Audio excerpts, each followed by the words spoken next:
တော့ဗျာတကယ်တော့ Okay Super Saiyan အကြံဉာဏ် Super Saiyan Travel Plan ဒီတစ်ပတ်တောက်ကြနေရဲ့အပိုင်း30အစီအစဉ်ကိုပြန်လည်လို့ရောက်ရှိလာပါပြီအားလုံးပဲကြိုဆိုပါရစေဒီတစ်ပတ်မှာကျွန်တော် sharing လုပ်ပေးမယ့်အကြောင်းအရာတွေကတော့ပြီးခဲ့တဲ့တစ်ပတ်ကနိုင်ငံတကာ visa မှာထိုင်းနိုင်ငံရဲ့ visa အဲ့ဒီထဲမှာကျွန်တော် business visa အလုပ်ကိုင် visa နဲ့ပတ်သက်ပြီးတော့နှစ်ပိုင်းရှင်းလို့ပြောထားတယ် non alien visa ကို sharing လုပ်ပေးခဲ့ပြီးဖြစ်ပါတယ်အခုကတော့ကျွန်တော် business visa အကြောင်းလေးကိုပြောပြပေးမှာဖြစ်ပါတယ်အဲ့တော့ business visa ဘယ်လိုရှောက်လို့ရမလဲဆိုတော့ business visa မှာလည်းနှစ်ပိုင်းရှိတယ်တစ်ခုကကိုယ်တိုင်ထိုင်းနိုင်ငံမှာ company เนาะဒီထိုင်းနိုင်ငံသားတွေနဲ့ sharing လုပ်ပြီးတော့ဖွင့်ပြီးတော့မှရှောက်မဲ့ non visa နဲ့ကိုကထိုင်းနိုင်ငံမှာရှိတဲ့ company တွေမှာ higher position တွေယူပြီးတော့ရရှိမဲ့ non visa ဆိုရင်နှစ်ပိုင်းရှိတယ်ဆိုတော့ကျွန်တော်တို့ထိုင်းနိုင်ငံမှာ company ဖွင့်ပြီးတော့ရှောက်မဲ့ non visa ကတော့အများကြီးတော့ပြောကြတော့မလို့ပါဘူးအဓိကကတော့company ဖွင့်ဖို့အတွက်လိုအပ်တဲ့ document တွေကျွန်တော်တို့ပြင်ဆင်ပြီးတော့ company ဖွင့်ရမယ်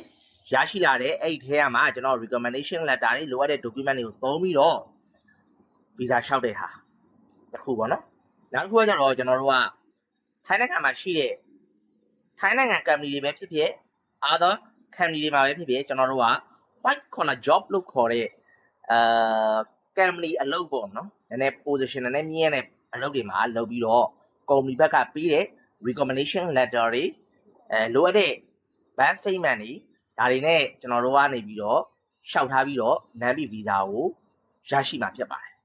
ဆိုတော့ကိုက non visa ရှောက်မယ်ဆိုလို့ရှိရင်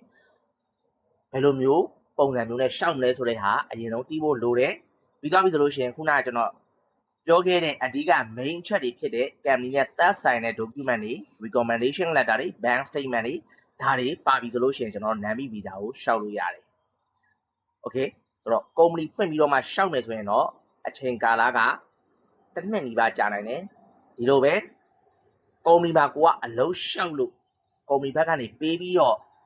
ရလာမယ် non visa ကိုရှောက်မယ်ဆိုလို့ရှိရင်လည်းကျွန်တော်တို့ကအနည်းဆုံး3လကနေ6လလောက်တော့ကြာတတ်တာလေးကိုတော့သတိပြုဖို့လိုပါတယ် okay ဒါဆိုလို့ရှိရင်တော့ဒီတစ်ပတ်မှာကျွန်တော်ကနေပြီးတော့ဒီထိုင်းနိုင်ငံ visa တွေထဲက business visa တွေထဲကမှ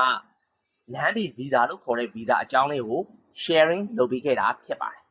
မနှက်ပြန်မှာဆိုလို့ရှိရင်ဘယ်လိုစိတ်ဝင်စားကြအကြောင်းလေးတွေပြောပြပေးမလဲဆိုတာကိုစိတ်ဝင်စားစောင့်မျှော်နေမယ်လို့တော့ထင်ပါတယ် okay ဒါဆိုလို့ရှိရင်တော့ဒီနေ့အစီအစဉ်လေးကိုတော့ဒီမှာပဲအဆုံးသတ်ခွင့်ပြုပါခင်ဗျာ okay ဆိုတော့မင်္ဂလာညချမ်းလေးဖြစ်ပါစေခင်ဗျာတကယ်တော့ဗျာတကယ်တော့ Super Saiyan ပါ